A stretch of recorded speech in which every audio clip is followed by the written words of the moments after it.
The road had been wrong from the beginning. Not wrong in the way roads are wrong when a man takes a false turn at a crossroads and ends up in unfamiliar country. Wrong in the way a promise is wrong when the person who made it never intended to keep it. Wrong in the way that only becomes clear when everything else has already fallen apart and there is nothing left to do but stand in the wreckage and count what remains. What remained was three children, a broken axle, and a man named Elias Hale, who had walked the last 9 miles of Montana territory carrying a baby in one arm and a burlap sack of everything the family still owned in the other. The wagon sat a quarter-mile back, tilted on its side like something that had given up. The left rear wheel had caught a buried stone 2 days ago and snapped clean at the hub. The mule had gone lame the day before that, and this morning Elias had untied the rope from the hitch and let the animal wander because it had stopped moving forward and he no longer had the strength to argue with it. Now the plain stretched out before him, scraped pale by the season, the grass gray and brittle and hissing against the hem of his coat. The sky overhead was the color of old pewter. The mountains on the western horizon were blue and enormous and impossibly far away, as if the land itself was conspiring to keep them beyond reach. He set Silas down on a flat stone beside the road and straightened his back. The baby stirred, whimpered once, and subsided. 8 months old and already too accustomed to discomfort. That thought hit Elias in a place behind his ribs that had been bruised too many times to be tender anymore. Nettie stood a few feet away with her arms crossed. 8 years old, and she had the posture of a woman twice that age, chin tilted, eyes steady, watching the horizon the way she watched everything, like she was waiting for it to show her its intentions before she decided what to do about it. Emmett sat beside Silas on the stone, his thumb hovering near his mouth, but not quite touching it. He was 5. He had learned somewhere in the long months since his mother died that crying used up energy that was needed for other things. He did not cry. He just watched. A buzzard circled low above the nearest ridge. Once. Twice. Elias stepped between his children and the bird. His hands were raw. He had cut the right palm 2 days ago trying to pry a nail from the wagon's broken axle to use as a pin for Nettie's boot sole, and the wound had not closed properly. A strip of cloth from his shirt held it together, dark at the edges, still seeping. He pressed it against his thigh and looked down the empty road and thought about how foolish a man has to be to believe a printed advertisement in a church pew. The answer he had learned was not very foolish at all, just desperate enough, which was worse. He had been a school teacher in Scranton, Pennsylvania. Mathematics primarily, but also reading and geography for the younger children in the mornings when the older ones were at their lessons. He had been good at it, patient, precise. Eleanor had said he could make a quadratic equation sound like something worth caring about, which she considered a genuine miracle given her own feelings on the subject. Eleanor. He did not let himself think the name for more than a second. He had learned to do that the way you learn to not touch a wound that is still healing. You feel the edge of it, you know it is there, and you move your hand away. She had been gone 19 months. The typhoid came fast, the way it always does, the way every terrible thing does when you are not ready for it, which is always. She died before Silas was born, before she could hold him or name him or tell him the things she would have told him. Elias named the baby Silas because Eleanor had mentioned it once, half joking, on a Tuesday evening when the snow was falling outside the window and Nettie was asleep and Emmett was making a nuisance of himself with a spoon and a pot lid. She had laughed when she said it. He had kept the name. Silas was the reason he had answered the advertisement. Not entirely, but mostly, because he could manage Nettie, who was already fierce and self-sufficient in ways that frightened him sometimes. He could manage Emmett, who needed firm ground and consistent rules and someone to wrestle with occasionally. But Silas was 8 months old and growing every day toward things Elias could not give him. And every time he held the baby and felt the small body pressing trustingly against his chest, he understood with absolute clarity that love was not the same thing as adequacy. He had seen the notice tucked between 2 hymnals in the back pew of St. Mark's Lutheran on a Thursday afternoon when he had gone to return the church's copy of Longfellow and found himself staying for an hour in the empty building because it was quiet there in a way his rented room was not. A small, printed square, capable, honest man needed in Montana territory. Good family children needing a father's hand, ranch life, honest work, honest wages. Contact information for a church in Copper Bend. he had written that night. The reply came from a man named Fletcher Grimes, who identified himself as acting on behalf of the family placing the notice. The letters were warm and specific. A ranch on the north slope of a good valley. Children who had lost their mother. A situation that could benefit from a man of education and steadiness. Grimes described the landscape with the confidence of someone who lived in it, the clean air and the wide sky, and the feeling of building something that would last. He wrote about how a man who had suffered loss would find the frontier generous to those willing to work for what they wanted. He wrote about a woman who had placed the notice herself and who deserved someone who understood the weight of grief because he carried some of his own. Harlan Webb had written, too, a different kind of letter, brief and formal, from his office in Cottonwood Falls, Kansas, where Eleanor's brother had practiced law for 12 years. The letter arrived 2 months after Eleanor's funeral, after Elias had written to him in desperation, asking for any kind of help at all. Harlan's response had been 6 words long. Do not come. I cannot help. Elias had read the letter once, folded it into his coat pocket, and kept it there as a record of the world's indifference that he could refer to when he needed reminding of how things actually were. He had believed Grimes's letters because he needed to. He had been a mathematics teacher. He understood patterns and proofs and the logic of evidence. He had not understood that some evidence is manufactured. He sold the furniture. 3 train tickets, 1 for a baby, not yet 8 months old. He gave himself 200 miles to change his mind and did not change it. And now the road ran out ahead of him into the pale Montana plain, and the wagon was a quarter-mile back with a broken wheel, and the mule was somewhere in the brush, and Silas was whimpering on a flat stone, and Elias Hale stood between his children and a circling buzzard and tried to decide what came next. What came next was the sound of hooves, not thunder, not a single horse on a familiar road. 3 horses moving together and moving toward him. He squinted into the pale sun. The riders were still distant shapes resolved slowly against the gray-brown plain. He could see they were riding hard, not leisurely, the way people move when they are going somewhere they need to be, rather than somewhere they have chosen. He waited. When they were close enough to see clearly, he understood 3 things in rapid succession. The first was that all 3 riders were women. The second was that the one in front was watching him with the kind of concentrated attention that left no room for any assumption about what she might do next. The third was that the youngest of the 3, the one on the right, had already opened a saddlebag and was pulling something out before the horses had even fully stopped.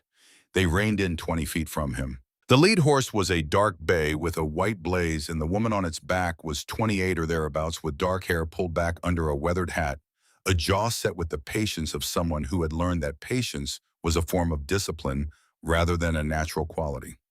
She wore men's work clothes and wore them practically not apologetically. Her eyes were the color of a winter's sky right before snow, and they moved the way experienced eyes move quickly from him, to the children, to the broken wagon down the road to his bandaged hand, and back to his face. The woman on her left was younger by 4 or 5 years, red-haired and angular, with the kind of alertness that came from spending too much time watching for things that could hurt you. Her right hand was resting on her thigh close to, but not touching the revolver at her hip. Not threatening, just ready.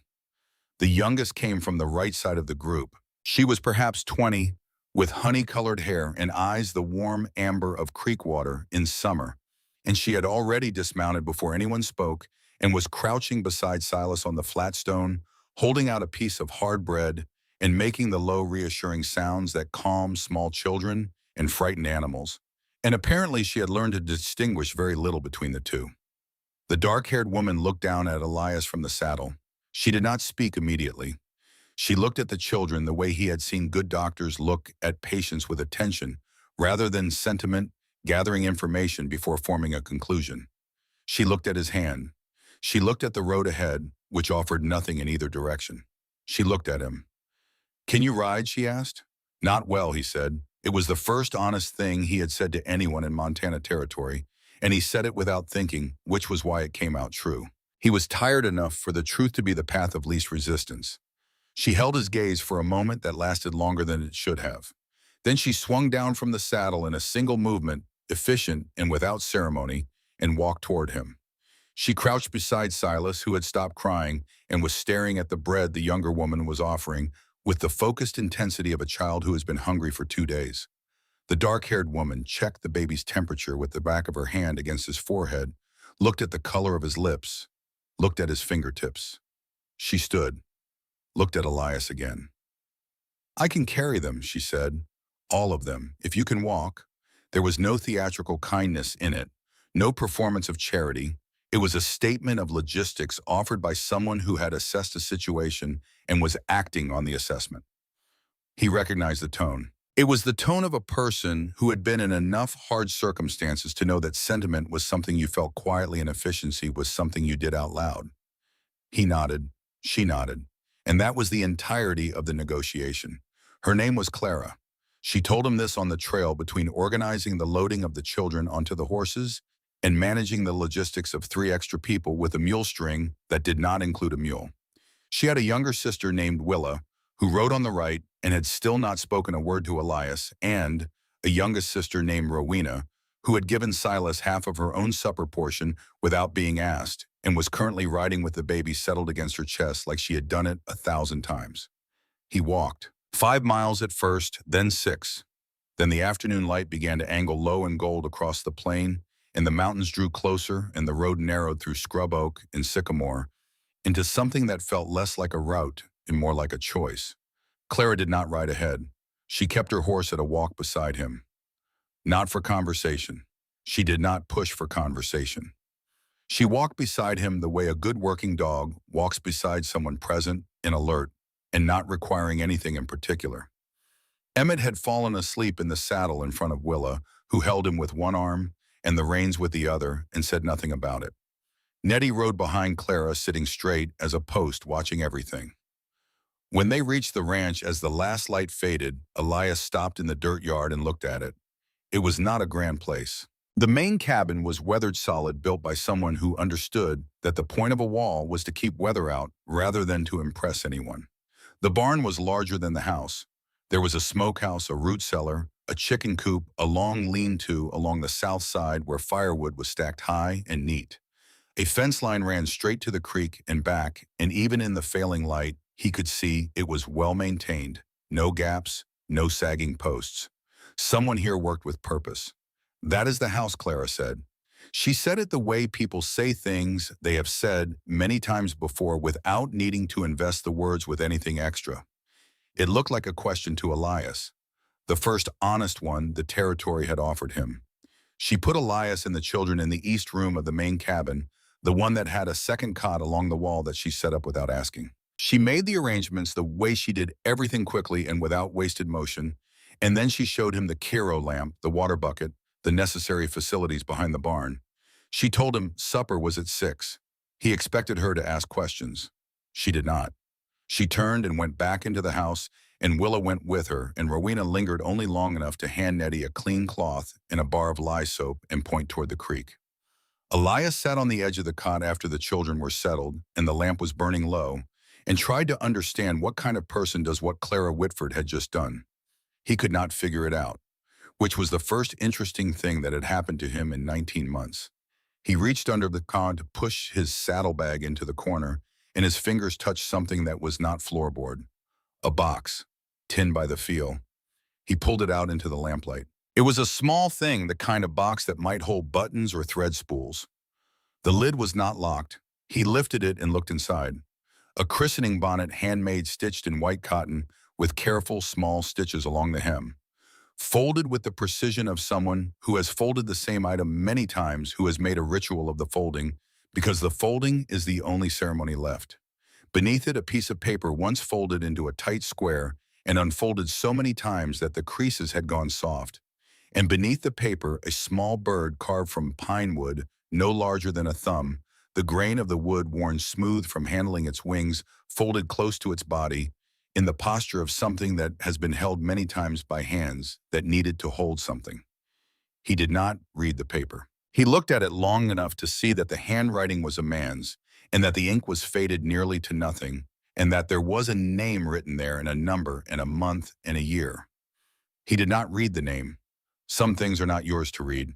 He placed the bonnet back in the box, folded the paper back the way it had been, laid the carved bird beside the bonnet where it had lain, closed the lid, pushed the box into the exact corner of the exact shadow where it had been. He went to check on the children. Silas was sleeping. Emmett's thumb had found his mouth. Nettie lay on her back with her eyes open, looking at the ceiling. He sat beside her on the edge of her cot. She did not speak. He did not speak. After a while, she reached out and took his hand, and they sat there together while the wind moved against the walls of the cabin and the fire in the stove in the next room crackled softly and the night settled in. He was still there when she fell asleep. He let go of her hand carefully and went to lie down. He lay in the dark and thought about the box under the cot and what it meant that someone had left it there, and how a person learns to live alongside a grief they cannot put down and cannot carry openly. He did not sleep for a long time. In the morning, Clara was already at the fence line when he woke. He heard the hammer before he saw her. A steady, rhythmic sound unhurried the sound of someone who has learned that the work goes faster when you do not rush it. He pulled on his coat and went out. She was replacing a post that had worked loose from the frost. She had already set the new post in the hole and was driving it with a mallet, the kind of work that required the whole body. She moved with the total physical competence of someone who has done this work since childhood, who has no need to think about the mechanics because the mechanics have long since been absorbed into muscle. He walked over. She did not slow. "What needs doing?" he asked. She pointed down the fence line without breaking her rhythm. "Wire needs stretching on the east side, staples in the bag by the post hole." He was not a rancher. He had never stretched fence wire in his life. He said none of this. He picked up the bag and went to the east section and figured it out by looking at what was already done and doing the same thing, which is how he had always learned, by beginning with what was already true and working forward. He made a mess of the first 30 feet. The wire was not taut the way hers was. He went back and did it again better. The second time it held. He worked until mid-morning, and then Rowena appeared with coffee in a tin cup and a piece of cornbread, and she handed both to him without fuss and went back to the house. He ate standing up, looking down the fence line at the mountains, and felt something he had not felt in 19 months. Something that might have been the distant edge of belonging, the way you feel a fire's warmth before you can see the fire itself. He found the account books that afternoon. He found them because Clara left them on the kitchen table when she went out to check the cattle, and he sat down with them out of habit, the way you sit with a puzzle that has been left in front of you. He was a mathematics teacher. Numbers spoke to him the way other things did not. He had been reading for 20 minutes when he saw it. The interest was wrong, not a rounding error, not a small clerical mistake. The rate applied to the loan from Fletcher Grimes was wrong in a very specific way, a way that would compound each month until the principal appeared 3 times larger than it was, which would make the debt appear unpayable on a timeline it should not have been unpayable on. It was the work of someone who understood how numbers looked to someone who did not understand them. He sat with it for a long time. When Clara came back, he was still at the table. "There is a problem with the account book," he said. She looked at him. She did not move toward the table. She waited. "The interest rate Grimes is applying is not what the contract states." He set the book in front of her and pointed to the columns. "The result is that the debt appears larger than it is and the timeline is shorter. If you paid what the contract actually requires, you would have 7 more months than you currently believe." She looked at the columns. Her face did not change. She looked at them for a long time. "You are certain," she said. It was not quite a question. "I taught mathematics for 11 years. "Yes," a silence. Then, in a tone that held neither gratitude nor particular surprise, just the flat acknowledgement of a person who has learned to verify before celebrating, "I will need to see the original contract." He nodded. That seemed right to him. That evening, Wade Cutter arrived back from wherever he had wintered. He came on a gray horse with a bedroll behind the saddle and the squinting, assessing expression of a man who spent most of his time outdoors and had decided long ago that his first impression of a person was as reliable as any subsequent one. He stopped when he saw Elias. His eyes moved from the wire-rimmed spectacles to the coat that was not a work coat, to the hands that were cut and healing, but did not have the developed calluses of someone who had worked outdoors for years. His eyes moved to Clara. "What did you bring home?" he said. Not hostile, just direct.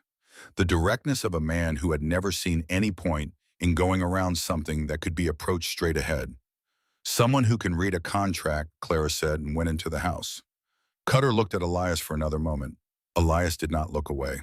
He was not going to prove anything by looking away, and he was not going to prove anything by making a speech, and he was too tired for either. So he just met the man's eyes with the straightforward steadiness of someone who had nothing to hide and also nothing particular to announce. Then Cutter walked his horse to the barn, and the moment ended, and that was that. 4 days passed. Elias learned the rhythm of the place by watching and doing and being corrected by the ranch's objects rather than by its people. The stove drafted from the left in the morning and the right in the afternoon. The barn door had to be lifted slightly when you opened it, or the latch would not seat. The creek ran shallow on the north side, and you had to step wide to cross in the dark. He learned Rowena first. She was easiest. She was the kind of person who had no talent for suspicion and did not bother to cultivate one. She brought him coffee without being asked, answered his questions about the ranch's history without apparent agenda, and occasionally appeared at the barn door to watch him attempt whatever he was currently attempting to learn with the patient, encouraging expression of someone watching a child try to swim for the first time. He learned Willa by understanding that she was not going to meet him part way and did not intend to.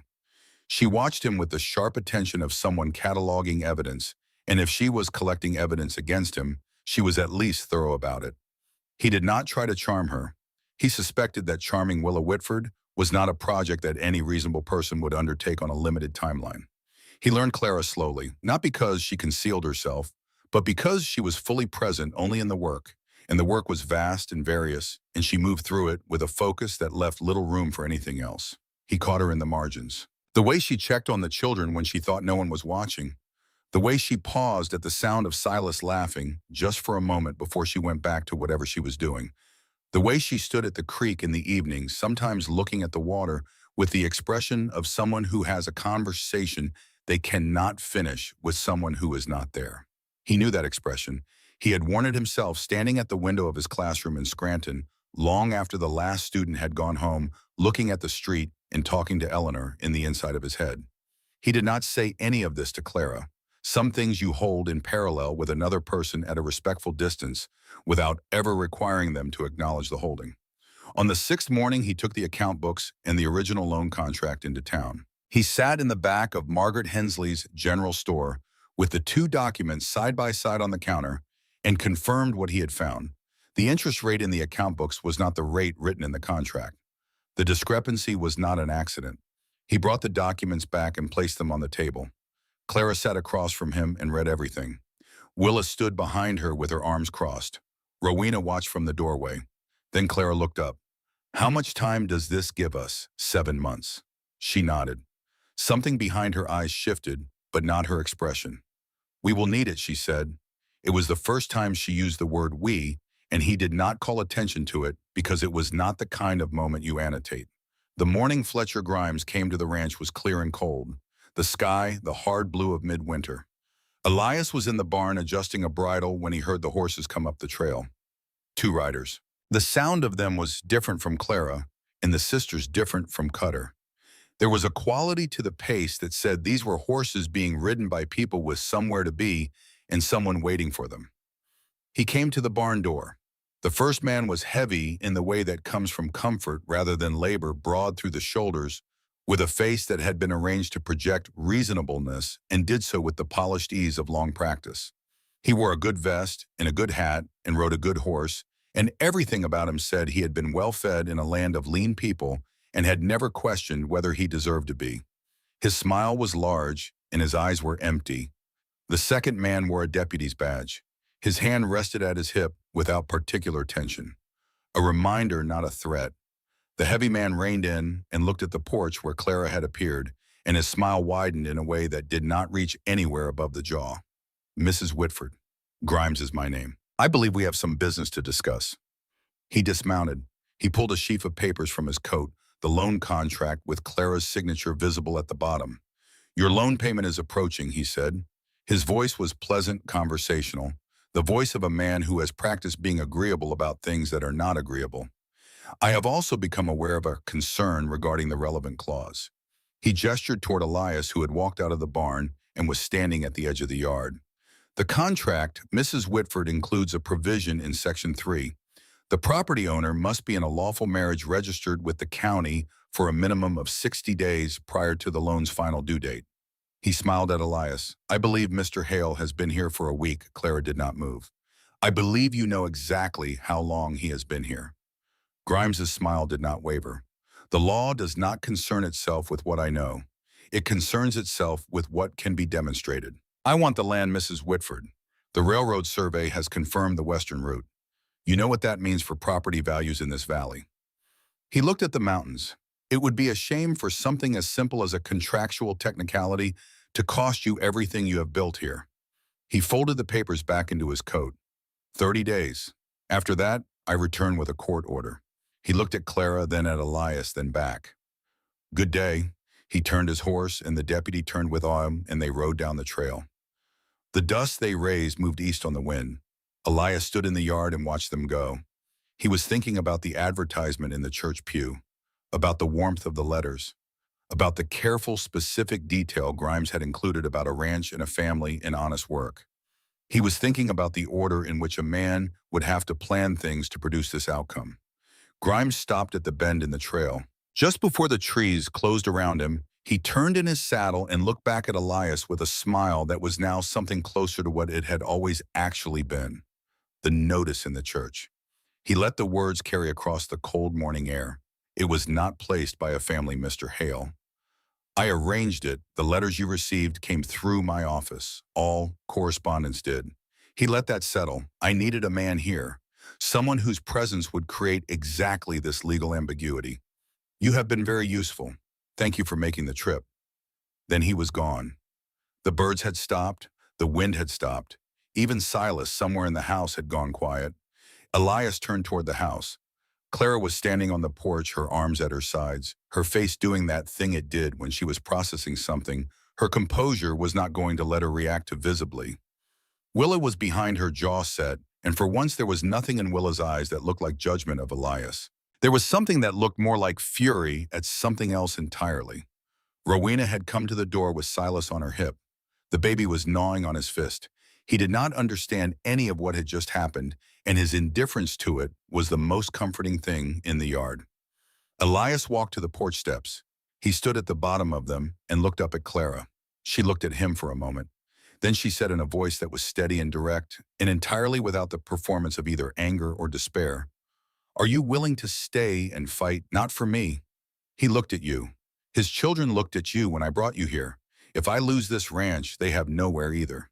He looked at her, at the set of her jaw, and the winter color of her eyes and the hands at her sides that were loose, not clenched, because she had learned that holding tension in your hands was wasteful when you might need it somewhere else.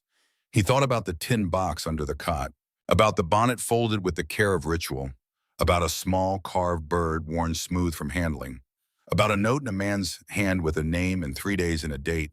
He thought about Nettie sitting in the barn, holding the lantern 2 nights ago, while he tried to figure out how to treat a horse's leg, because she had seen him struggling and come without being asked and held the light steady without complaint or commentary for an hour and a half.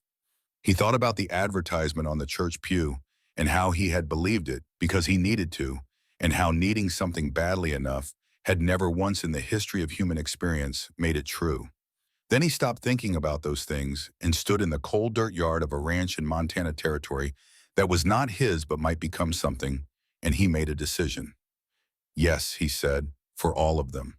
Clara held his eyes. One nod, slow and certain. Then we have work to do, she said, and went inside to begin. Winter came to the Montana Territory the way trouble always finds good people. Without announcement, without apology, settling in with the quiet certainty of something that has been planned for a long time. The first hard frost came in the second week. By the third, the creek had slowed to a near crawl at its edges, ice forming in thin plates that cracked under the weight of the boot. Elias stacked firewood alongside Clara, hauling split logs from the pine stand on the north slope, building a wall of fuel against the south face of the cabin that grew taller each day. He was better at the hauling now than he had been in the first week. His hands had hardened slightly around the blisters. He was still not a rancher, but he was no longer entirely useless, which was the first real achievement he had managed in Montana, and he considered it respectable progress. They rode into Copper Bend on a Thursday for supplies. Clara drove the wagon. Elias sat beside her on the bench with a list of things they needed and the account ledger under his arm, because there were calculations to discuss with the feed merchant about the season's pricing. Willa rode alongside on horseback. She did not come for company. She came because she did not trust the town not to give her sisters reasons to need backup. The main street was everything Elias had seen in every small frontier town he had passed through on his way west. Packed dirt buildings leaning into each other along both sides. A saloon with fresh paint that made everything around it look shabbier. By comparison, a church with a crooked steeple and a general store whose sign said Hensley Dry Goods in faded blue letters above the door. He helped Clara down from the wagon bench. She took his arm briefly for the step and released it as soon as her feet were on solid ground. It was a practical gesture, not a warm one, but he noticed that she had accepted it rather than managing the step alone, which she clearly could have done. Inside, Margaret Hensley was a solid woman with silver-streaked hair and the kind of face that has stopped making apologies for being direct. She greeted Clara by name and began pulling items from behind the counter without needing the list. She looked at Elias with the assessing gaze of someone who has lived in a small town long enough to have seen several versions of every type of person. "This is Elias," Clara said. "Elias Hale." "Pleased to meet you," Elias said and meant it. Margaret studied him. Then she turned back to the shelves. "Clara, he said your name right. I have known 3 men in this town who could not be troubled to learn their wives' first names in the first month of marriage. That is something." He was not sure whether to be encouraged by the low bar or unsettled by it. He decided encouraged. He was examining the prices on a shelf of lamp oil when the door opened and the temperature of the room changed, not from air, but from something more social. A woman walked in who wore her social position the way other women wore cameos, as something attached to the front of her that announced what she thought of herself before she had to trouble anyone with words. She was 50 or thereabouts, thin and precise, dressed well enough for Sunday in what was still a Thursday. Behind her came 2 other women flanking her at a slight remove, the way attendants do. Edna Pruitt. Margaret said, her voice careful and neutral, in the way of someone who has long since learned to be neither friend nor enemy to certain people. Mrs. Pruitt stopped when she saw Clara. Her eyes moved over Clara from boot to collar with the comprehensive efficiency of someone who has decided already and is only gathering specific evidence. Then they moved to Elias, then back to Clara. "So this is the arrangement," she said. The word arrangement did all the work her face declined to do. "This is my husband," Clara said. Her voice was level and exact. "Of course," Mrs. Pruitt's smile was the kind that is installed rather than felt. "How nice for you, Clara, after everything." She turned to her companions. "We all know how difficult it has been for her, do we not?" Elias looked at the woman. He thought about several things he could say, things that would be satisfying in the short term and useless in every practical sense, and set them aside. "I understand you have some influence in Copper Bend." "Mrs. Pruitt," he said. He said it pleasantly in the tone he used for students who had not done their work and thought being personable would substitute for it. She looked at him.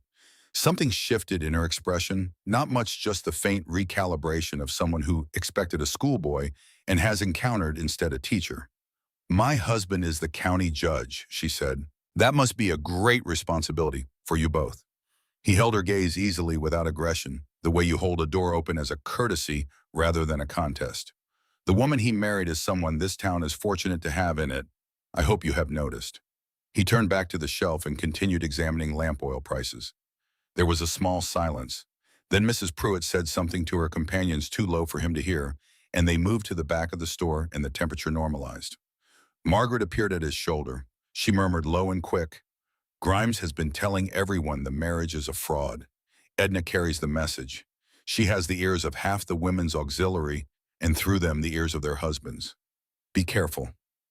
He nodded. She moved away. When they came out of the store, Clara walked to the wagon without speaking. He followed. As he was stowing the supplies, she said without preamble, "What did you say to her that you were someone the town was fortunate to have in it?"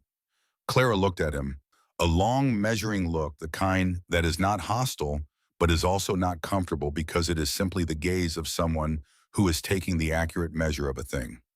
"Thank you," she said. She climbed onto the wagon bench and picked up the reins. On the way home, they did not speak much, but the silence had a different quality than the silences of the first days. It was no longer the silence of 2 strangers measuring distance. It was beginning very slowly to be the silence of 2 people who have accepted that they are in the same situation and are thinking about it in the same direction. 2 days later, the snow came, and with it, the moment that changed the shape of everything between them. The blizzard hit in the second week of December, without the warning that good storms sometimes offer. The wind came first, screaming out of the north with the force of something that has been building for 1,000 miles of open plain, and then the snow came sideways, and the temperature dropped so fast that the water in the bucket beside the stove froze solid before Elias could find the extra blankets in the Caro lamp chest. The trees cracked in the timber like gunshots splitting from the cold. Elias and Cutter had ridden out at midday to check the cattle in the far pasture. A section of fence had been showing weakness, and the storm would test it. Clara watched them go from the porch and did not say anything about the dark line on the northern horizon that was not cloud but cold. She came back inside. She fed the stove. She put Silas in the crate near the warmth and covered him with the wool blanket and listened to him breathe the way she had listened to him breathe for the past 3 weeks, which was the way you listen to the breathing of a child who has been sick before and whose lungs you do not quite trust yet. He was fine at 3 in the afternoon. At 5 he coughed, not the short, dry cough of dust, a deep, wet, rattling sound that came from somewhere in the chest where coughs should not live. Clara crossed the room and put her hand to his forehead before the sound had finished. His skin was burning. She knew. Not from any book. From the same place a woman knows when the weather is about to change, or when a fence post will not hold, or when someone is lying to her from years of paying attention to how things actually are without the softening filter of how she wished them to be. Silas needed a doctor. Doc Whitaker was in Copper Bend. 3 hours in good weather, flat road, dry conditions. In this storm, with the road already drifting and the temperature dropping, she could not calculate the time. She could only calculate the necessity. She found Willalow in the back room. Stay with the children. Keep the stove burning as hot as it will go. Elevate Silas's head. Willa read her face. What are you doing? She pulled on her heavy coat. What needs doing? Willa caught her arm. Clara. She met her sister's eyes. If I wait for the men to come back, we lose time we do not have. She looked at Silas in the crate. He is breathing wrong, Willa. A pause, then Willa let go of her arm. She said very quietly, come back, I will. Rowena handed her the extra scarf without being asked, wrapping it around Clara's face and throat, and knotting it with the practiced hands of someone who has spent years anticipating what people need before they think to ask for it. Then Clara was out the door and into the storm. The cold hit her like a wall. She was moving toward the barn before her eyes had adjusted by feel and memory and the knowledge of every step between the house and the horse stall that she had taken 10,000 times. She saddled the bay mare in the dark, working by touch, and was out of the barn and into the blizzard before the wind had fully processed her arrival. She rode south. The road was not visible. She rode by what she knew of the land, the way the ground tilted toward the creek at a certain angle, the way the stand of cottonwoods sat 50 feet east of the third fence post, the way the hill sheltered the road for 300 feet, and then the wind came back full force. She had ridden this road in every condition the territory could produce, and the territory had produced most of them. She did not ride fast. Fast in a blizzard was how people died. She rode steady, and the mare kept her footing with the sure-footedness of an animal that has been in hard country long enough to have learned what it costs to misjudge the ground. 3 hours and 20 minutes after she left, she was at Doc Whitaker's door. She was back with Doc behind her at dawn.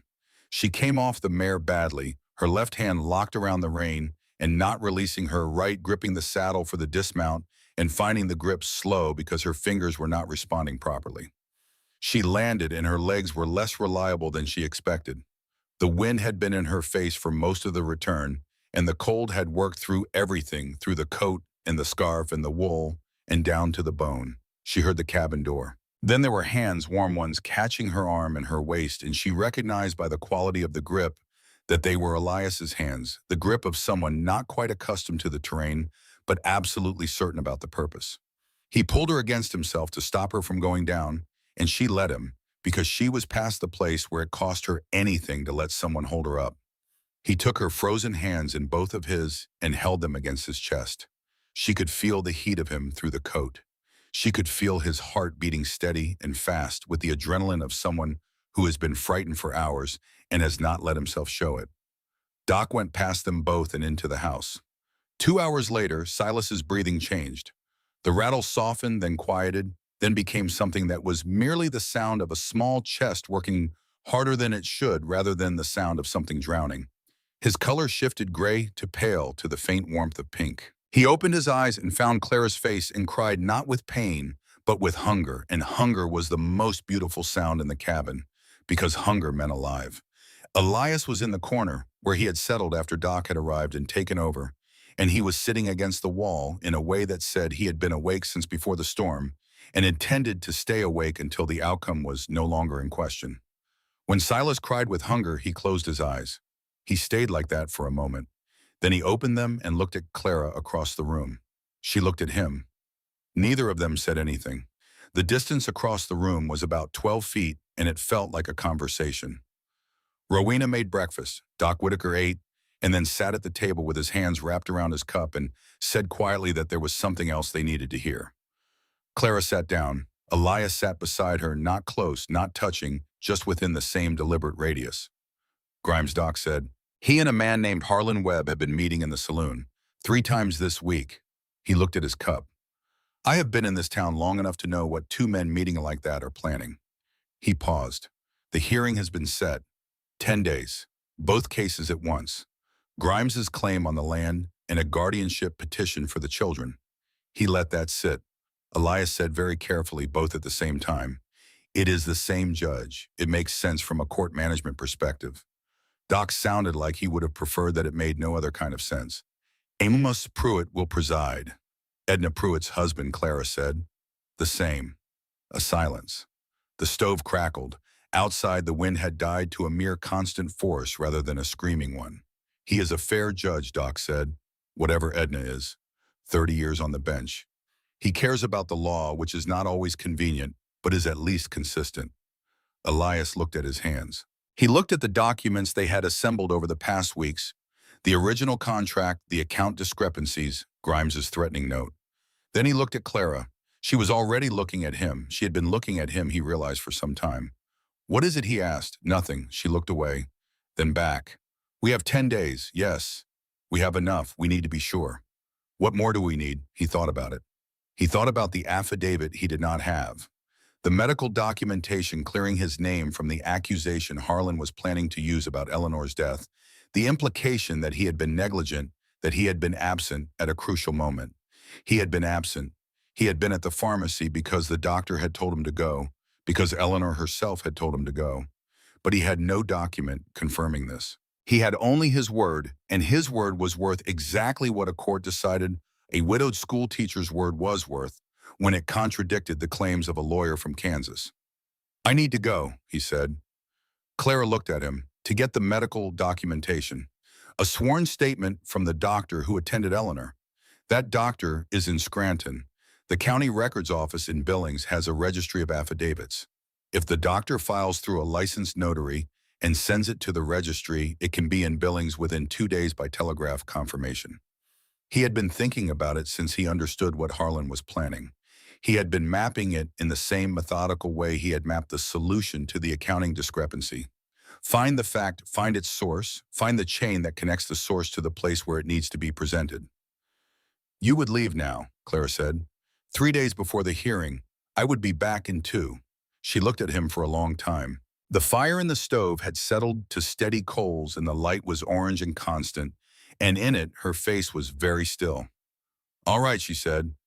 Doc Whitaker stayed 3 days checking on Silas and keeping the household steady with the quiet competence of a man who has spent his life being useful in difficult circumstances. When the baby was clearly on the mend, Doc wrapped his hands against the cold and rode back to Copper Bend, promising to return if needed. The house felt a degree quieter after he left. Elias got up at 3 in the morning. Clara was awake. He did not ask how he knew. He simply knew the quality of the dark that has another person in it. He pulled on his coat, checked his boots, went to the table where he had placed the papers he needed. On the table, he wrote, "There is something I must do before I can stand beside you at that hearing. I will be back. Trust me. E.H." He hesitated over the note for a moment. Then he left it on the table with a stone on top of it, which was where all their notes went, and went out to saddle the horse. The cold was absolute, and the stars were hard and distant, and the road south was a pale line in the darkness that he had learned well enough to follow. He was gone before the house lights came on. Clara found the note at 4:30 when she came to start the fire. She read it. She read it again. She stood at the table with the note in her hand for a moment that contained more things than she could name, and then she folded the note and put it in her pocket with the other papers she was keeping, and she sat down and pulled the account ledger toward her and the contract in the stack of notes she had been building for 10 days, and she began to write. Willa appeared in the doorway an hour later. She looked at the empty peg where Elias's coat normally hung. She looked at Clara. He went to get something. We need, Clara said. She did not look up from the page. A pause. You believe that? Clara stopped writing. She put down the pencil and looked at her sister. I believe he is going to come back, she said. I do not say that because I need it to be true. I say it because it is. Willa was quiet for a moment. Then she sat down on the other side of the table. She reached past Clara and picked up a second pencil from the cup on the shelf. What do you need me to copy, she said. They worked until past noon. On the second night, the house was quieter than usual. The children slept. Rowena sat with her mending by the stove. Clara was still at the table and the candle had burned low when she noticed something on the small shelf beside Elias's empty peg. A pair of thick ranch work gloves, the heaviest ones from the barn supply, placed squarely on the edge of the shelf where they would be seen. Not her gloves, not Rowena's. Willa's handwriting was not on them, but Willa's intention was. Clara touched the gloves. She left them where they were. That night after Nettie and Emmett had gone to bed, and Rowena was sitting with Silas and the house had gone to the quiet that comes after a full day of necessary things, Willa appeared in the kitchen doorway with 2 cups of coffee and sat down across from Clara. She did not say anything for a while. Clara did not push her. With Willa you waited. Pushing produced a version of Willa's thinking, not the actual thing. The first week he was here, Willa said finally, I watched him try to drive a fence post. It took him 40 minutes. He had to rest twice. He got the post in crooked. Clara nodded. She had seen it. He went back the next morning, pulled the post out and reset it, by himself before anyone else was up. I checked the line that afternoon. His section was the straightest on the whole fence. Clara wrapped her hands around her cup. I still do not entirely trust him, Willa said. I know, but I think he is going to come back. Clara looked at the table, at the stack of papers she had organized, numbered and tied with kitchen string, at the pencil stub worn to a nub. So do I, she said. The next 2 days passed in the particular way that days pass when you are waiting for something. Slowly in the forward motion, fast in the accumulation of anxiety, Clara worked. She cleaned the barn and mended harness and checked the cattle and did the accounts and reorganized the root cellar. She did all the work there was and then found more work. The children gave her something else to focus on in the evenings. Nettie read aloud from the geography book she had borrowed from Margaret Emmett, demonstrated his new ability to carry water without spilling more than a quarter of it. Silas pulled himself to standing against the edge of the cot and grinned with the ferocious pride of someone who has just discovered that upright is possible. Cutter said very little, but he was present, and presence she had learned over the years was its own form of statement. On the second night, she could not sleep. She got up and lit the lamp at the lowest wick and went to the kitchen. She sat for a long time with the lamp and the papers and her own thoughts. Then, without quite deciding to, she pulled the tin box out from under the cot where she had left it for safekeeping since the night she had moved her things around to accommodate the children. She opened it. The bonnet, the note with James's name, the small pine bird, its grain worn smooth by hands that had needed to hold something through the long years of a grief that did not go anywhere on its own. She placed the bird in her palm. Seth had carved it in the days he spent waiting the last days before James arrived, and finished it the day the baby came and did not stay. She had found it in his coat pocket the morning after the burial, smooth and warm from being handled. She had kept it because it was the last thing his hands had made. She had put it in the box because the box was where she kept the things that were too heavy to carry in the open but too important to set entirely down. She placed the bird back, closed the box, slid it to its corner. She went back to bed. She slept. At mid-morning on the third day, she was in the barn checking the mare's left foreleg, which had been showing a small heat for a week when she heard the horse. One horse. Coming from the south road, coming at the steady pace of a horse that has been ridden hard and is being ridden carefully in the last stretch because the rider is being careful. She stood up and walked to the barn door. Elias came up the trail on foot, leading the horse. Behind him, moving more slowly, leaning on Elias's offered arm and carrying a medical bag and a leather satchel, was Doc Whitaker. Doc's face was tired and resolute, in the way of someone who has been uncomfortable for 2 days and has decided that the discomfort was worth it. He carried himself with the stiff determination of a person who has made a decision that frightened him and intends to see it through. Elias looked like he had not slept, but his back was straight and his step was steady, and when he saw Clara standing in the barn doorway, something in his face changed. Not a smile. Something before a smile, the thing that happens in a face when it finds what it was looking for and has not yet processed the relief. He stopped at the bottom of the porch steps. "I am sorry I left without explaining," he said. Clara came down the steps.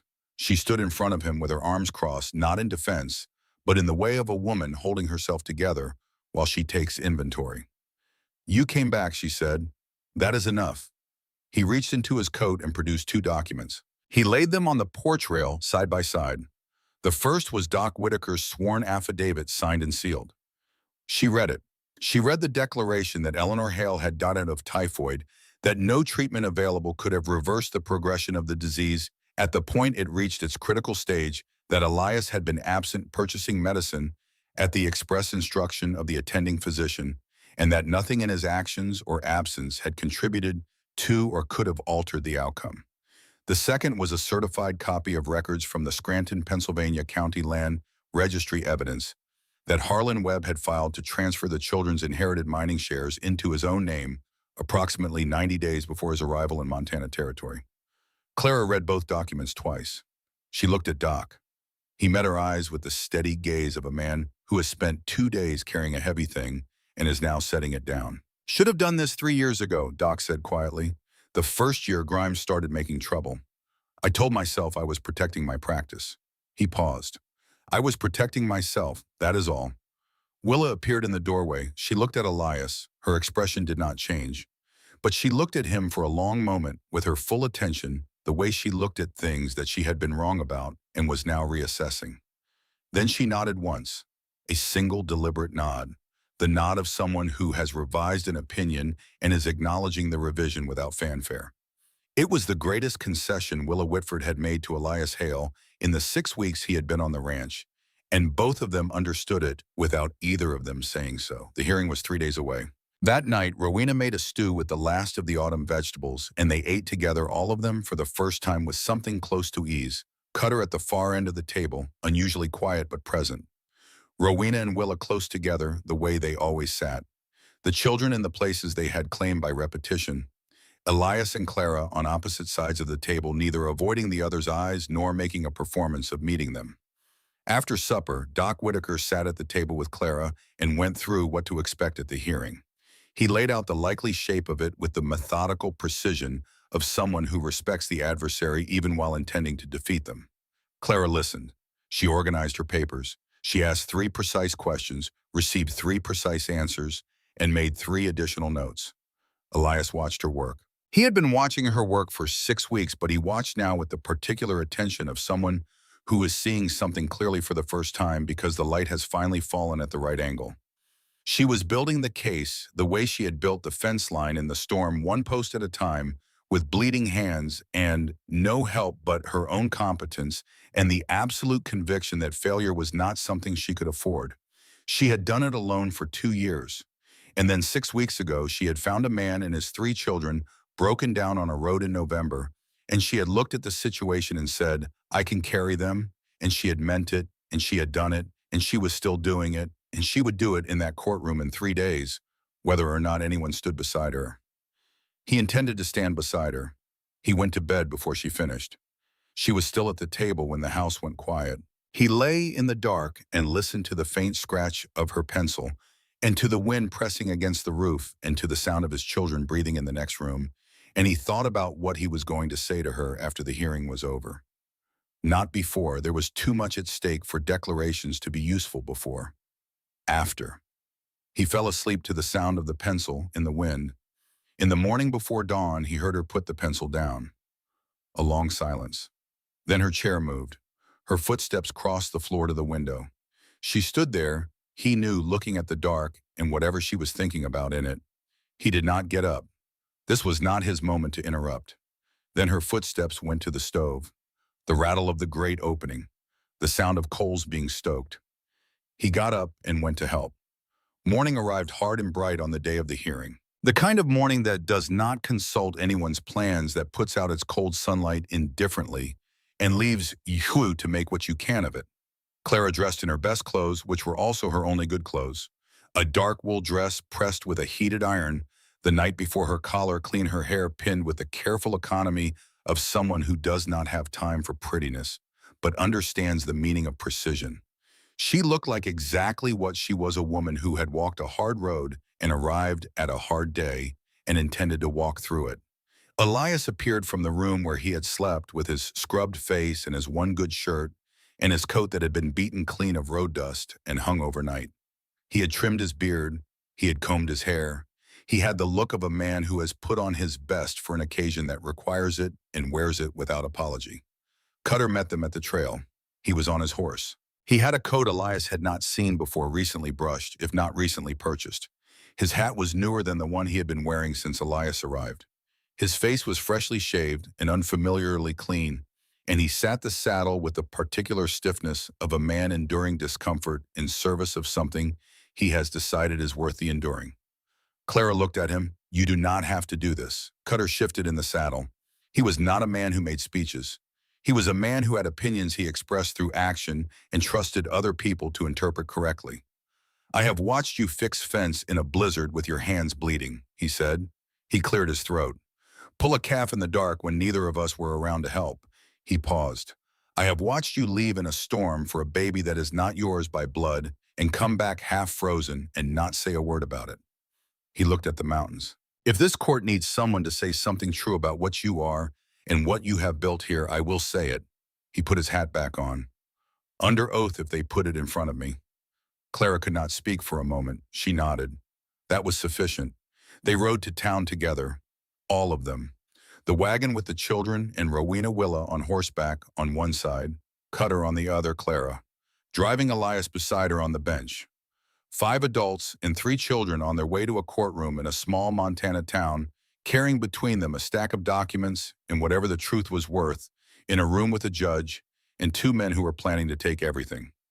Copper Bend's courthouse was on the south side of the square, a plain white building with a flagpole and a certain gravity that came from the things decided inside it over 30 years of territorial law. The territorial flag hung still in the cold morning air. The gallery was full by the time they arrived. Word had moved through the town the way it always did in small places, on currents of curiosity and genuine concern, and the basic human instinct to know how stories end. Elias recognized faces from the street, from the general store, from the church they had attended once on a Sunday 2 weeks after his arrival. He saw the women who had greeted Clara warmly after that service, the widow Morrison and her children, the school teacher, Alice Thompson, the women who had known Clara for years and who knew the difference between who she was and what the town said she was. They were here. He noted them. They mattered.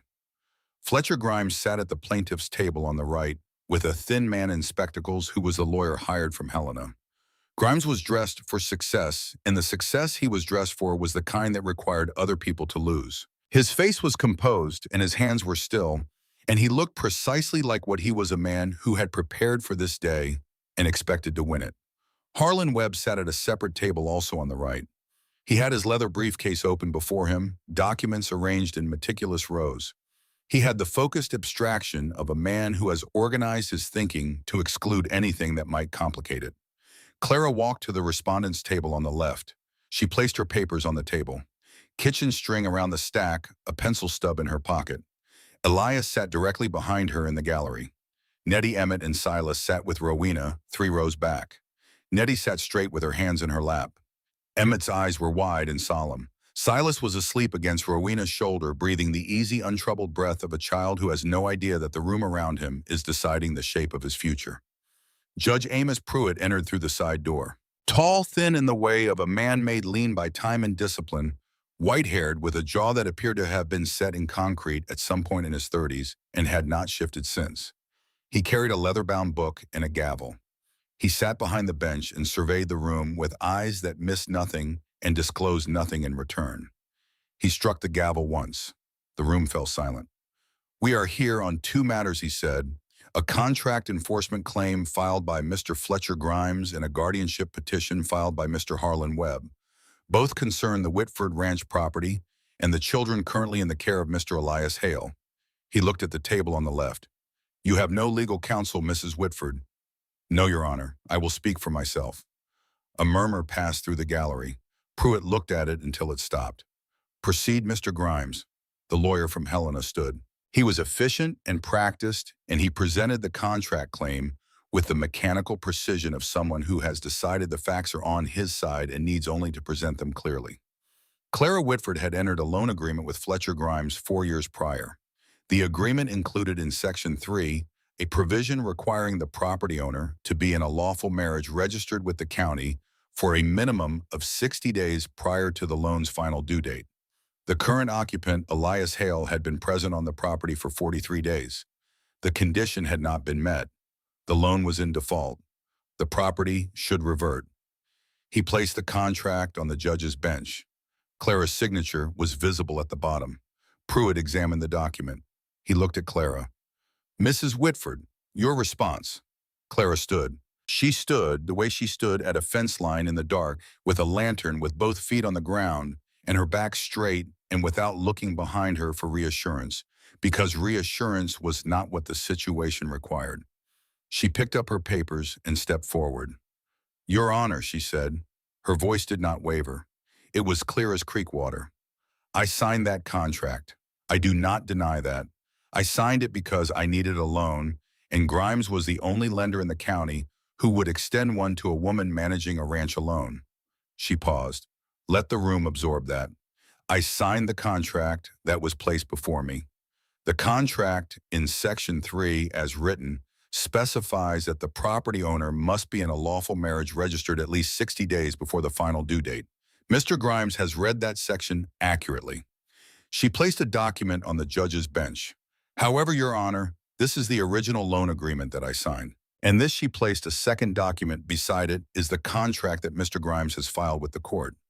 She let the pause last long enough. "Compare Section 3. The 60-day provision is not in the document I signed. It has been added. The language in my original copy ends after the sentence specifying the due date and payment terms. The language in Mr. Grimes' copy contains an additional sentence and a half that does not appear in the original. I have had 2 people with no interest in this case examine both documents and confirm the discrepancy. One is a certified accountant from the county seat. One is a teacher of mathematics with 11 years of professional experience. I will present their written statements if you require them." The courtroom moved. Grimes's lawyer started to stand. Pruitt waved him down with a single motion of his hand that left no room for interpretation. "Continue, Mrs. Whitford. I would also like the court to hear from Mrs. Margaret Hensley, who has operated Hensley Dry Goods in Copperbend for 22 years. Clara turned toward the gallery.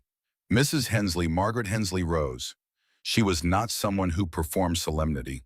She simply walked to the front of the courtroom with the composure of a person who has been telling the truth her whole life and finds it no more difficult in a courthouse than anywhere else. "Mrs. Hensley," Clara said, "how many women has Mr. Grimes brought to Copperbend under loan or contract arrangements in the past 7 years?" Margaret's answer was direct. "At least 4, counting yourself." "And what happened to the others?" "2 left in the first year in circumstances that discouraged them from staying. One arrived in the spring of 1876, worked in Mr. Grimes's saloon for 4 months, and then disappeared." Margaret looked at the judge. No one saw her leave. No one heard from her again. Her name was Sarah Willows. "I do not believe she left voluntarily." The room erupted. The room. Pruitt's gavel came down 3 times before the noise subsided. Grimes was on his feet. "That is a fabrication. Sarah Willows left of her own accord. She was free to go, and she went." "You will sit down and wait your turn," Pruitt said. His voice did not rise. It did not need to. It was the voice of a man who has been in rooms with loud people for 30 years and has learned that stillness is more authoritative than volume. Grimes sat down. His face was red. His hands on the table were not quite still. Is there additional testimony, Pruitt asked. Doc Whitaker was already standing. He walked to the front of the courtroom slowly with the careful step of a man who is managing both arthritic knees and the weight of what he is about to say. He set his medical bag on the floor beside the bench. He straightened up. He looked the judge in the eye, and then he said something that he had not said for 2 years, something he had been carrying inside his chest like a stone he had decided to keep rather than put down. In October of 1876, he said a young woman named Sarah Willows came to my office at 2 o'clock in the morning. She had been beaten. Her face was severely bruised, and her left arm was sprained, and she had marks on her neck consistent with attempted strangulation. He did not look at Grimes. His eyes stayed on the judge. She told me that Fletcher Grimes had attacked her when she tried to leave at his employ. She said he had told her that no one leaves. She said she believed he would kill her if he found her attempting to leave again. The room was completely still. I gave her money from my own pocket. Doc continued, I arranged for her to leave on a freight wagon that departed before dawn. I have not heard from her since. He paused. I said nothing about this for 2 years because I was afraid of what Grimes could do to my practice, to my standing in this community, to my life. He looked at his hands, then back at Pruitt. I know what that silence cost. I am telling the truth today because there is a woman in this courtroom with 3 children, one of whom she rode through a blizzard to save. Who deserves better than my cowardice? He picked up his bag, stood straight. I am sorry it took me this long, he said, and went back to his seat. The silence after that was the kind that fills a room entirely, the dense charged quiet of something that cannot be unsaid. Grimes's face had gone the color of old ash. The lawyer from Helena was looking at his documents as if they might tell him something useful about a situation that had moved far beyond contract law. Deputy Buckley, sitting near the back of the room, had both hands on his knees and was looking at the floor. Pruitt studied Grimes for a long moment. A long, deliberate, unrevealing moment of the kind that only a judge with 30 years of experience can sustain without either looking away or giving something away. Then he turned to the second table. Mr. Webb, your petition. Harlan rose. He had the professional composure of a man who argues for a living and had prepared for this and did not intend to rattle. He presented the guardianship case in measured, precise sentences. Elias Hale was a widower with no property of his own, no established income in Montana Territory, living in an irregular situation on land that belonged to someone else. The children lacked stable institutional support and access to the inheritance their father's family had established. As their uncle and nearest male relative of the maternal line, Harlan was the natural legal guardian. He would provide education and security and access to the estate's assets. He placed his petition on the bench. It was detailed. It was professional. It was the work of a man who knew the law well enough to aim it. Elias stood. He did not stand to give a speech. He was not a man who gave speeches. He was a man who understood that the most effective way to solve a problem was to identify the accurate variable. Your Honor, he said, I have 2 documents I would like to present. The first was Doc Whitaker's affidavit. He placed it on the bench. A sworn medical statement sealed and notarized confirming that Eleanor Hale had died of typhoid, that the disease had progressed beyond any available treatment at the point of crisis, and that nothing in Elias's absence or presence could have affected the outcome, that he had been absent because he was purchasing medicine as directed by the attending physician. The second document he placed beside it was the registry record from Scranton, Pennsylvania. This is a certified record from the Scranton County Land Registry, Elias said. It documents a transfer of mineral rights associated with the Hale family estate. The transfer was filed 3 months before Mr. Harlan Webb arrived in Montana Territory.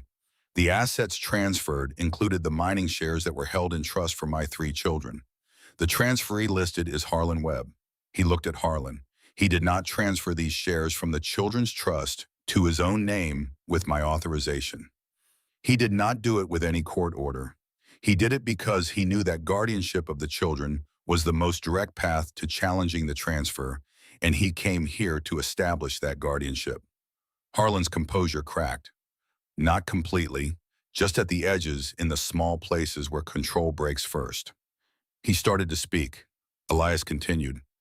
I want the court to understand that my children are not assets. They are not instruments. They are Nettie, who is 8 years old and who sat with her brother all night in a storm and held his foot so he would not feel alone. They are Emmett, who prays in words he makes up himself because he does not know anyone else's. They are Silas, who walked for the first time in this county, in this valley, in the house of people who did not have to help us and helped us anyway. He looked at the judge. My children have a home. They have a family. They have a future in this place if the court allows it. Pruitt read the registry document. He read it twice. He looked at Harlan with the expression of a judge who has seen many things in 30 years and recognizes each category when it presents itself. Is there anyone else who wishes to testify to the welfare of these children and the character of the relevant parties? Cutter stood up.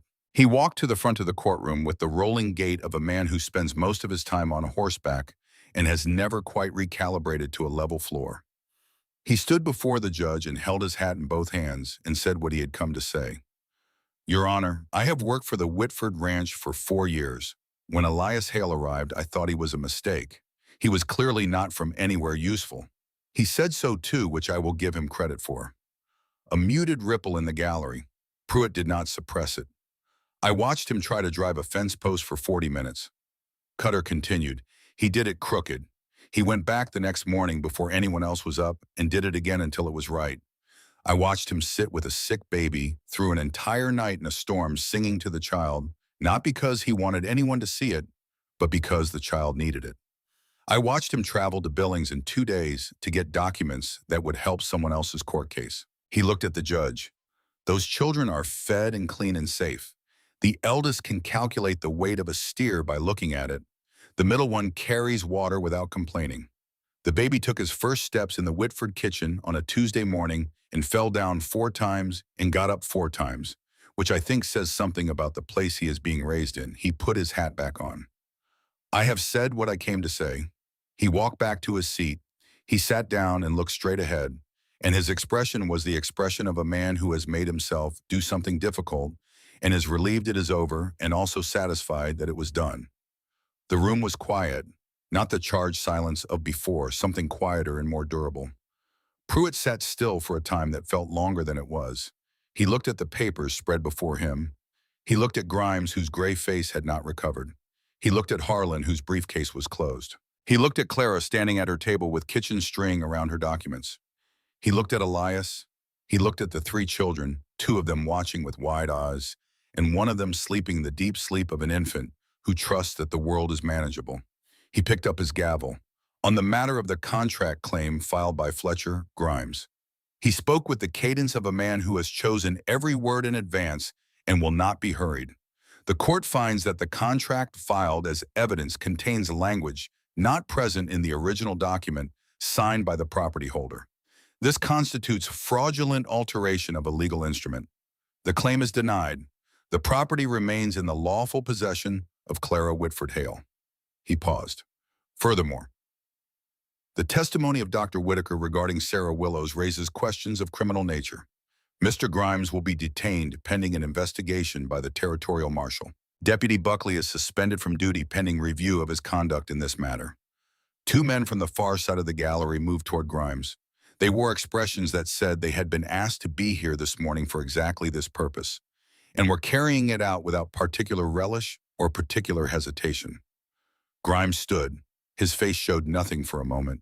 Then he looked across the room at Clara, and what was in his face was not anger and not hatred. It was the cold, flat recognition of a man who has been outplayed by someone he considered beneath him and who cannot yet fully accept that this is the truth of the situation. They let him out. The door closed. The room exhaled. On the matter of the guardianship petition filed by Harlan Webb, Pruitt's voice continued without changing pace or tone. The court finds no legal basis to remove these children from their father's care. The evidence presented demonstrates continuous and devoted provision under genuinely difficult circumstances.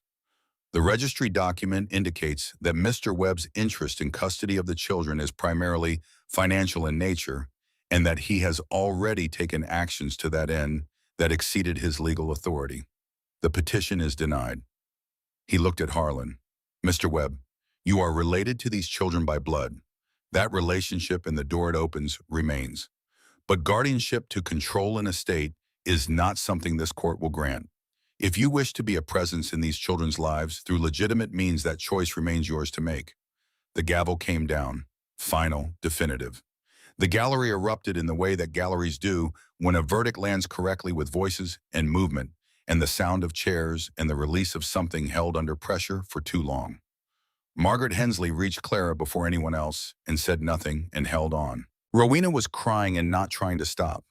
Willa was not crying and was also not trying to stop, which looked different on her face but was the same internal weather. Elias stood where he was for a moment.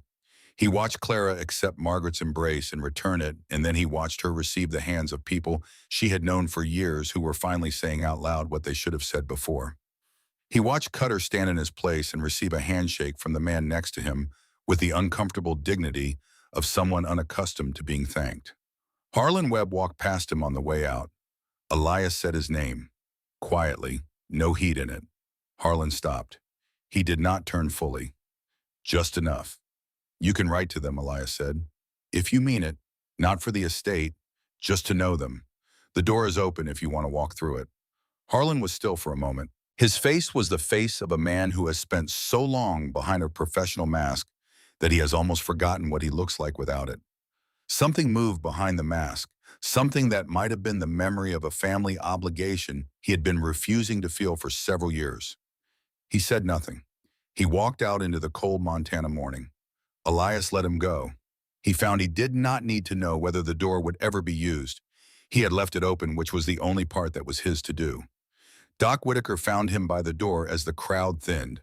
The old man squeezed his hand once. Then he said, "Take care of that family. You have earned it." He moved past and into the street, and Elias let him go too and went to find Clara. She was outside, finally clear of the crowd, standing in the cold air, with her coat unbuttoned and her face turned up toward the pale winter sky, as if she was checking whether it was still there. It was still there. He came and stood beside her, not close enough to impose, close enough to be present. She breathed once long and slow, then she looked at him. "It is over," he said. "It is over." She looked at the street, at the emptying courthouse steps, at the gray sky and the bare trees, and the wide quiet of a small town on an ordinary Thursday that had just become a day that changed things. He looked at her, at the lines the last 6 weeks had put into her face that were not new lines, but illuminated ones, lines that the difficulty had lit up so he could see what was already there. The patience, the stubbornness, the fundamental honesty that had no time for pretense and no interest in performing strength, because the actual thing was as present and required no performance. "Shall we go home?" he said. She almost smiled. That was not entirely what the expression was, but it was the edge of it. "Yes," she said, "let us go home." They brought the wagon around. The children climbed in, Rowena, helping Silas Emmett, pulling himself up with the focused effort of a child practicing being capable. Nettie sitting at the front with her legs hanging over the edge and looking at the street with the expression of someone who has watched something important happen and is cataloging it carefully. Willa rode on one side, Cutter on the other.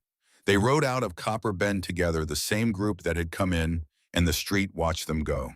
Halfway home on the stretch of road that runs through the stand of bare cottonwoods, where the snow melts earliest each spring, Clara put her hand on the reins and let the horses slow to a stop.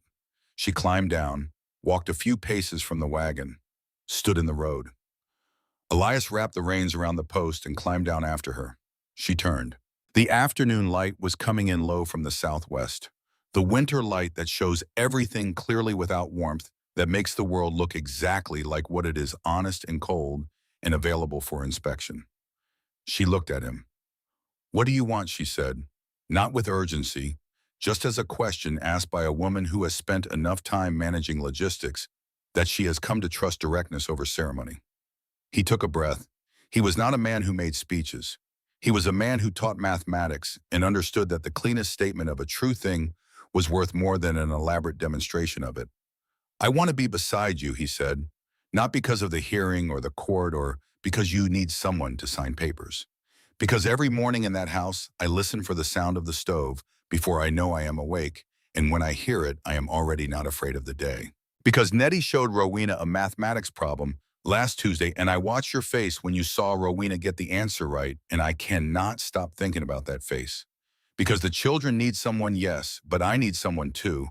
And I did not know that until I found myself in Montana in November with a broken wagon and nothing left, and you came over that hill and said you could carry all of them, and you did, and you have kept carrying things ever since, and I do not want you to carry them alone.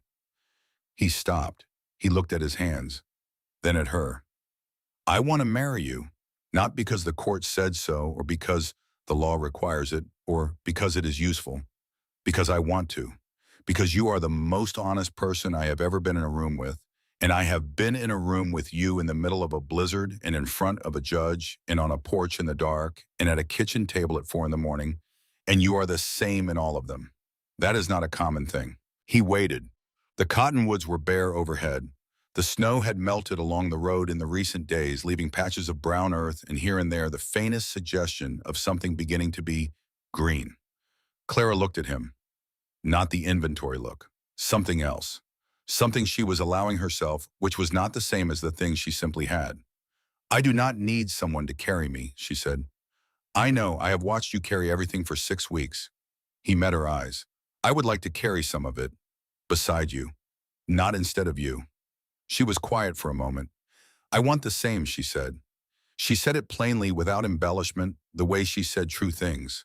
I have wanted it since the night on the porch steps in the cold when you told me you had put the bonnet back in the box without reading anything because you knew what it was, and you knew it was mine to keep.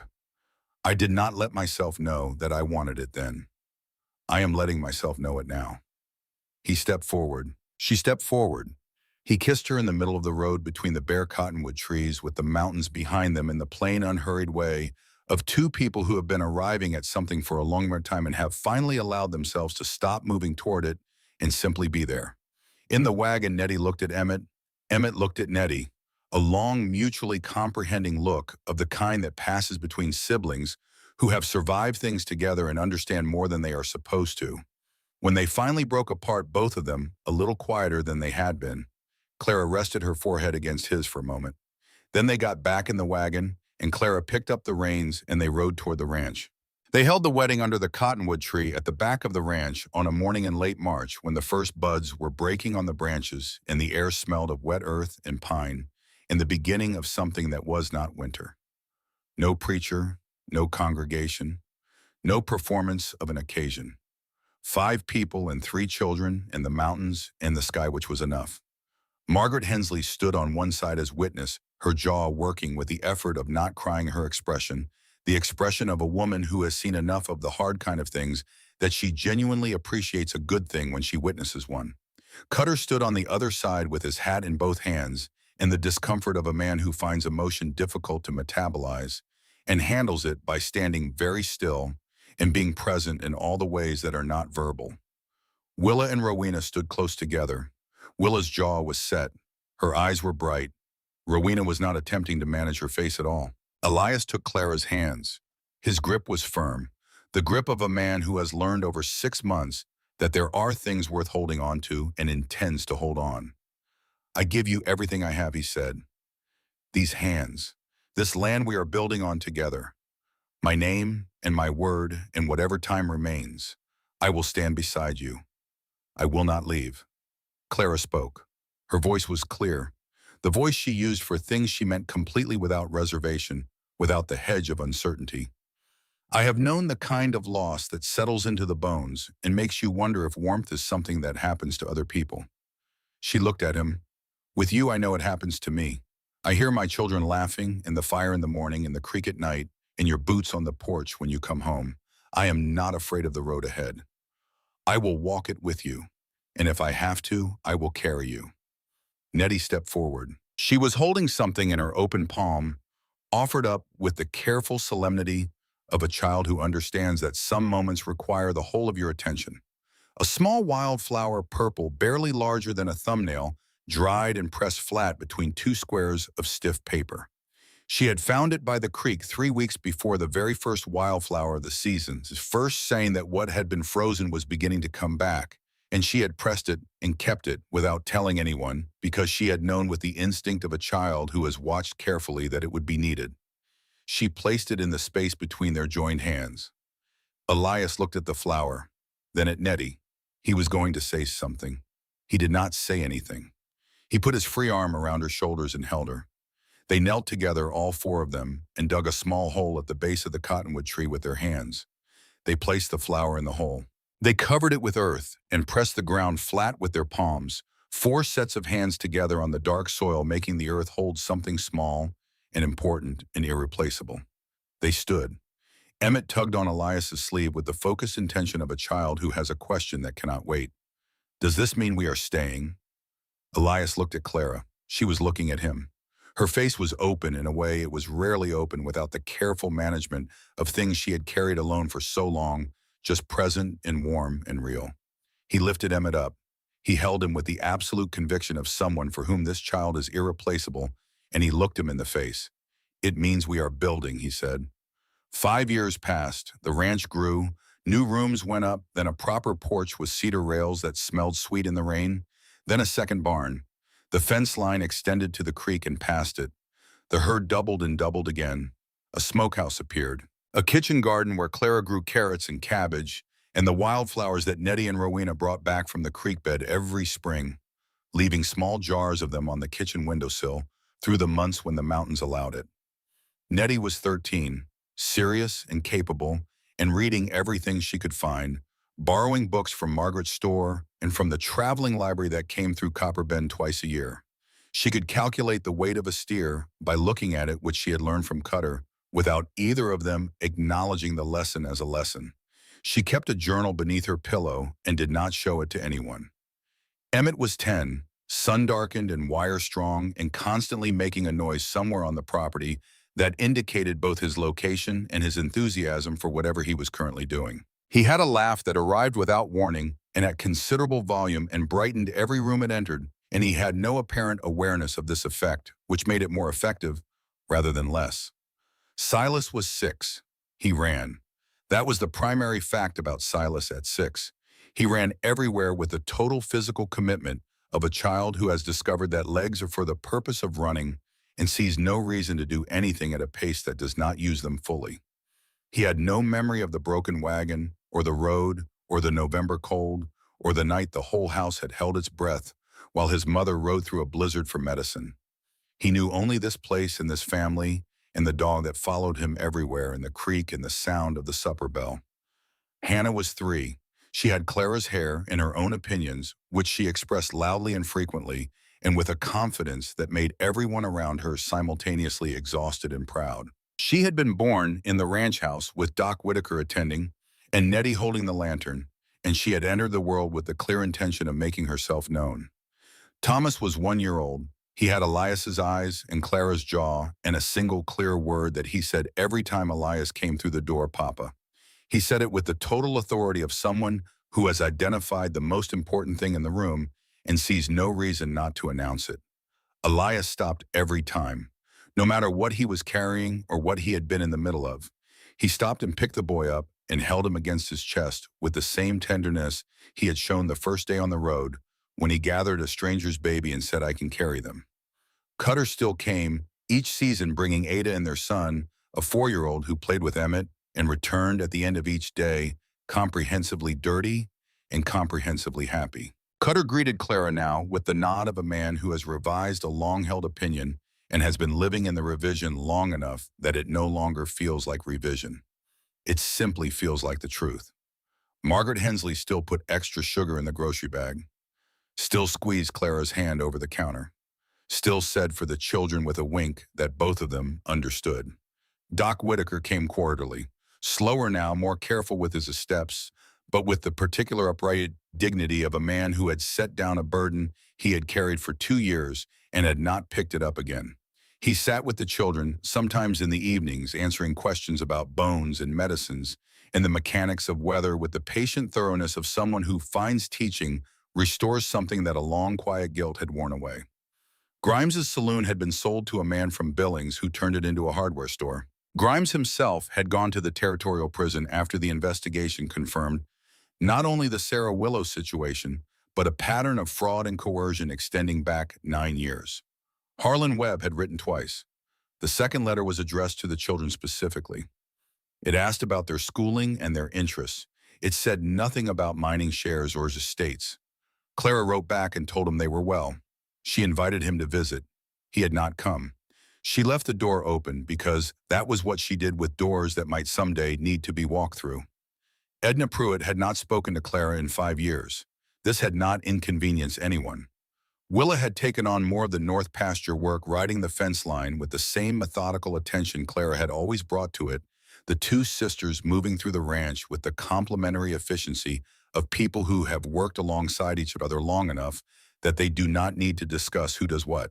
Rowena had started teaching the older children their lessons in the evenings, which she was better at than she had any formal training to explain, and she continued to appear at people's elbows with coffee or a poultice or a clean cloth at exactly the moment it was needed, as if she kept a private running inventory of what the world around her was about to require.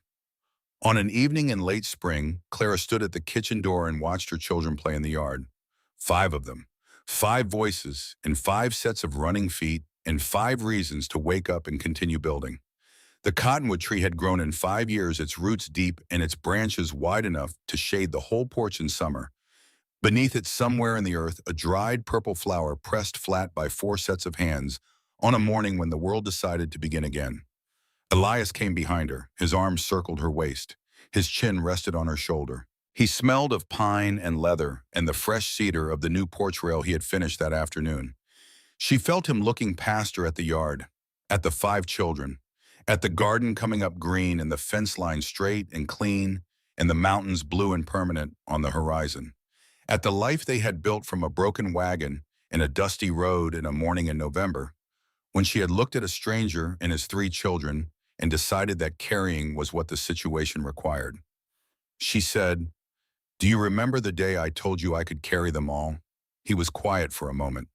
The children were shouting about something near the woodpile. The dog was barking. Willa's voice came from the direction of the barn, some instruction about the fence gate, loud and competent. "There are more of them now," he said.